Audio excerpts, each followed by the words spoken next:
Hello friends, स्वागत है आपका अपना additional Bihar board class 10th में। तो प्यारे बच्चे, आज मैं बताने वाला क्लास 10th का जो हिस्ट्री है, यानी कि इतिहास।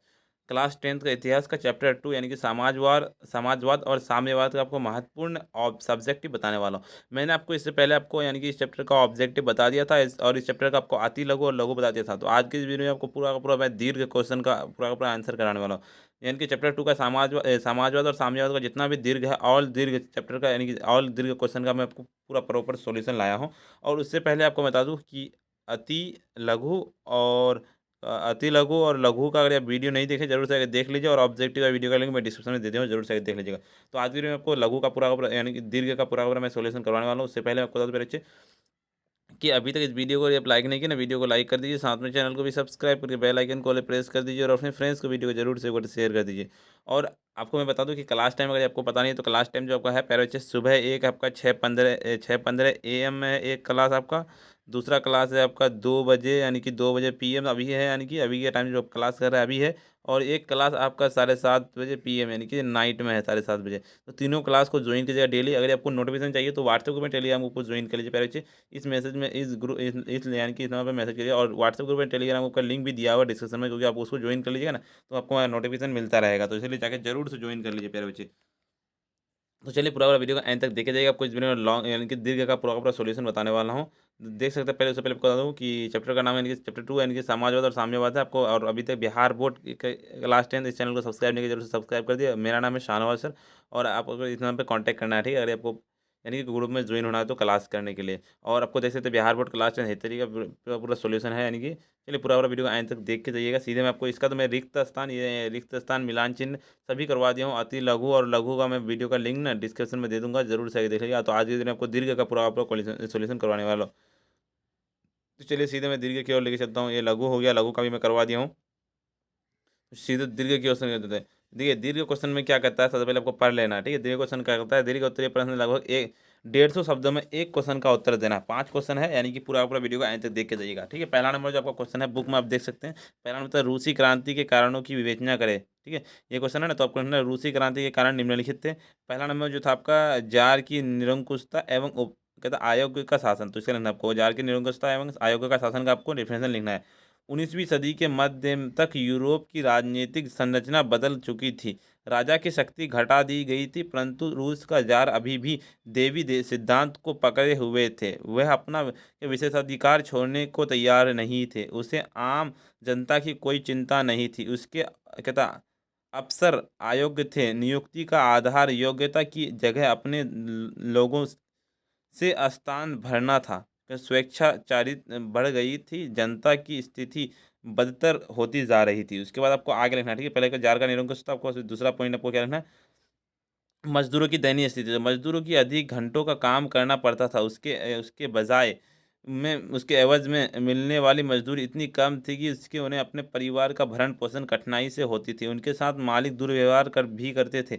हड़तालों पर प्रतिबंध था। उन्हें राजनीतिक अधिकारों को कौन कहे, किसी पर अधिकार प्राप्त नहीं करना मजदूर क्षुब्ध थे। उसका तीसरा नंबर था औद्योगिकरण की समस्या लिखना है। यूरोप देश जहां औद्योगिक क्रांति का लगभग लाभ उठाने में लगे थे, वहीं रूस औद्योगिक पिछड़ापन व्याप्त वहां चूंकि पूंजी का अभाव था, जिससे विदेशी पूंजी बल पर कुछ उद्योग, लेकिन वे खास खास स्थानों पर ही अवस्थित थे। विदेशी पूंजीपति अपनी ही आय बढ़ाने के चक्कर में मजदूरों का शोषण करते थे। मजदूर असहाय थे, और कहता है राजा बेफिक था। स्वायत्त और संतोष व्याप्त था। बिल्कुल इतना लेना, ठीक है। जैसे आपको मैं बता दूं कि आपको ऑल सब्जेक्ट का अगर आपको PDF चाहिए, ठीक है, ऑल सब्जेक्ट का PDF, तो आपको सिर्फ यानी कि ऑल सब्जेक्ट का PDF इस नंबर पर कांटेक्ट कीजिएगा। सिर्फ आपको कितना रुपये में दिया था, 299 रुपये में दिया था। नंबर नोट करिए 9905062120, ठीक है।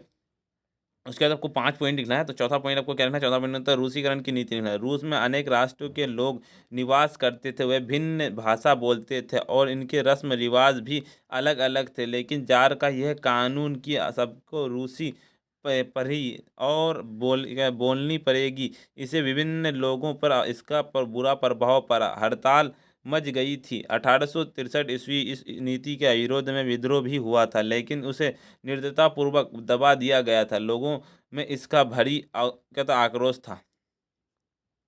उसके बाद 5 नंबर क्वेश्चन होता है विदेशी घटनाओं का प्रभाव के अंदर।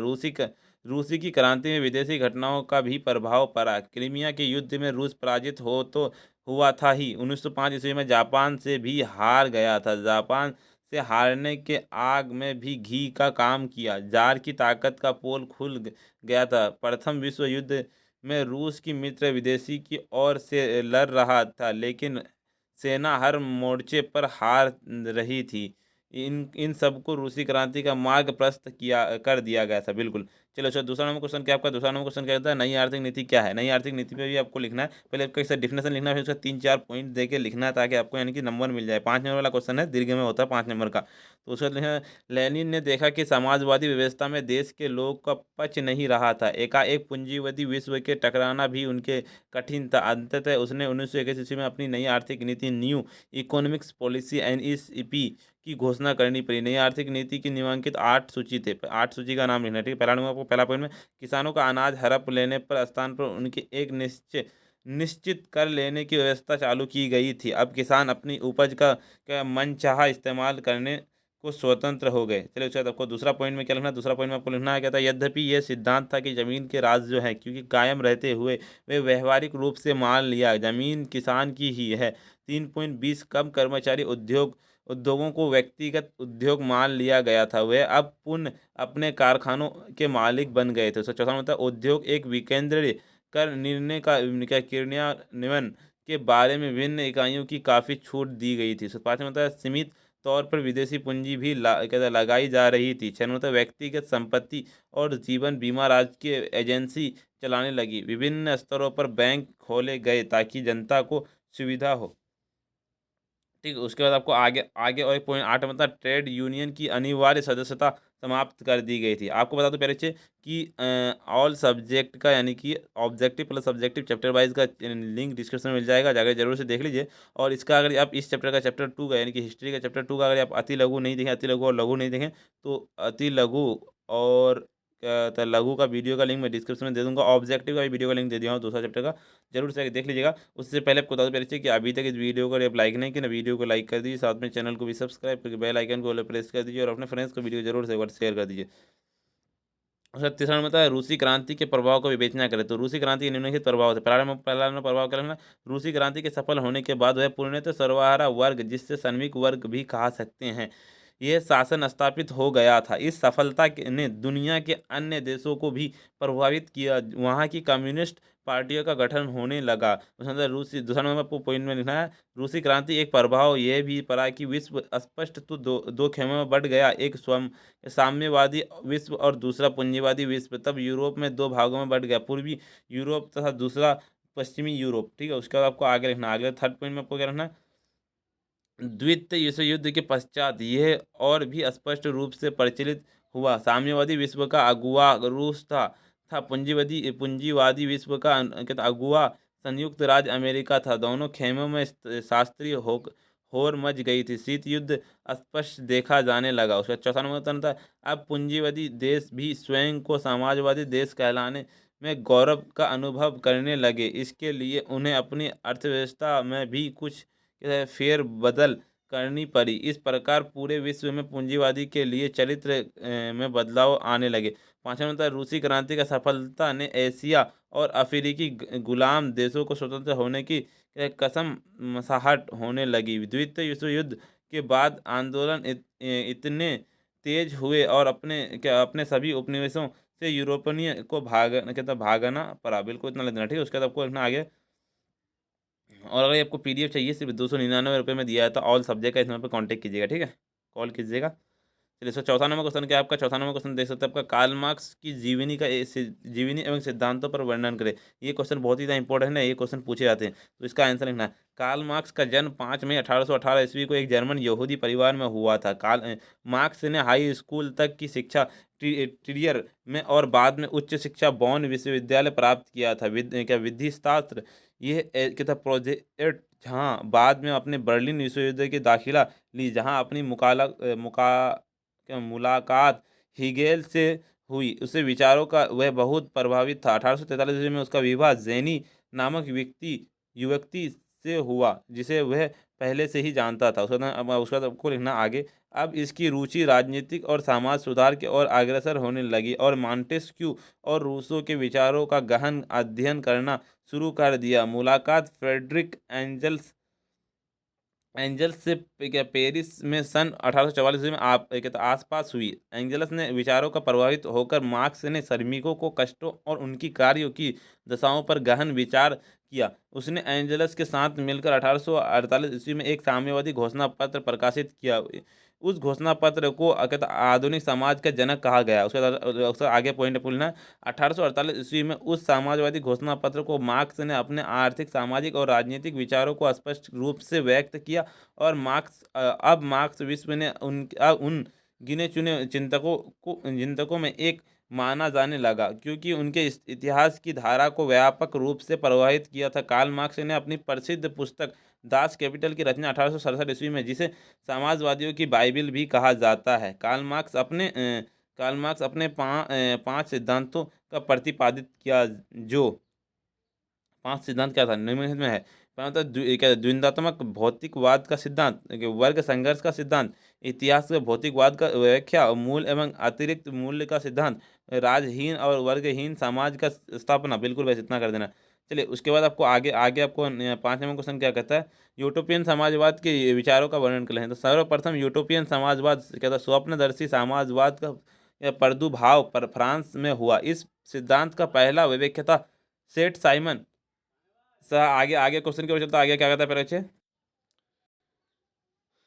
तो उसके बाद आगे सेंट साइमन का मानना था कि समाज में इस ढंग से, ये वाला यहाँ तक पढ़ दिया था ना, तो ऐसा यहाँ चाहिए था, एक दूसरे को शोषण के स्थान पर जुलकर प्रकृति संसाधनों का दोहन करना। समाज के चाहिए कि निर्धन भौतिक नैतिक उत्थान के लिए करे। उसने घोषित किया कि प्रत्येक को उसकी क्षमता के अनुसार काम दिया जाए तथा प्रत्येक को उसके काम के अनुसार मूल्य दिया जाए।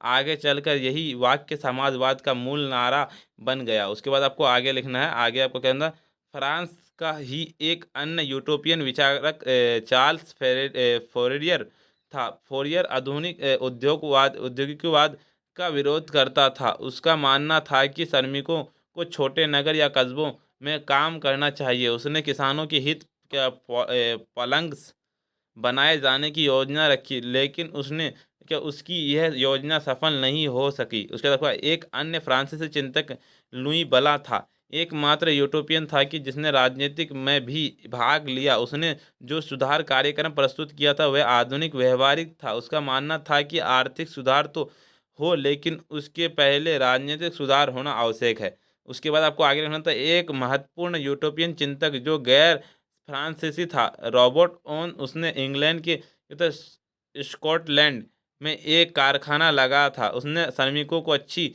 वैधानिक सुविधा दी। अंत में उसने पाया कि वेतन बढ़ाने से खर्चा तो बढ़ा, लेकिन मुनाफा भी काफ़ी वृद्धि हो गई। उसने विचार बनाया कि संतुष्ट श्रमिक की वास्तविक श्रमिक है। उपयुक्त सभी विचारकों ने वर्ग संघर्ष को बदलने और वर्ग सामंजस्य पर बल दिया। फिर भी अन्य चिंतकों का भी अपना योगदान था। ये चिंतक थे कि जिन्हें पूंजीवादी और श्रमिक के बीच संबंधों की समस्या निराकरण किया का प्रयास किया और मार्क्स ने उनकी विफलताओं से सबक लिया।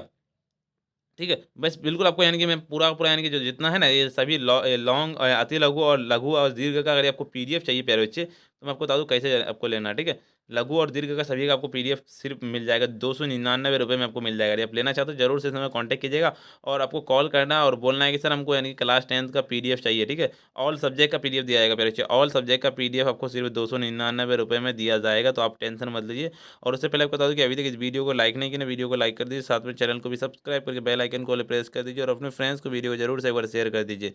और अभी तक WhatsApp group and Telegram group को नहीं ज्वाइन किया, जरूर से ज्वाइन करें, नीचे लिंक दिया हुआ है। लिंक से नहीं जमा तो जरूर से इसमें मैसेज किया, नंबर नोट कर लिए 9905032120 समय में मैसेज करना। तो प्यारे बच्चे आज के वीडियो इतना ही, फिर मिलते हैं हम नेक्स्ट वीडियो में।